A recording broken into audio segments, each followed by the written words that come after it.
In the last two sections, you saw dbContext in action. We used it to query data. When it comes to adding, updating, or deleting objects, again we start from the dbContext. Inside the context, we have a component called changeTracker that is responsible for keeping track of the state of objects in the dbContext. So when we add a new object to a context, changeTracker sees that and marks it as a new object with the state of added.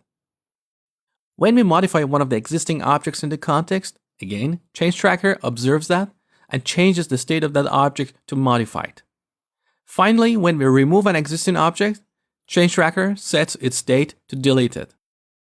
But none of these modifications are reflected in the database at this point. They all are in the memory. When we call the SaveChanges method of dbContext, Entity Framework looks at the state of these objects, and based on them, it creates different queries to update the database. Once these changes are committed to the database, changeTracker sets the state of these objects to unchanged. So next time we make changes to them, it can be notified. Over the next few lectures, we'll take a closer look at various modification scenarios, adding, modifying, and removing objects.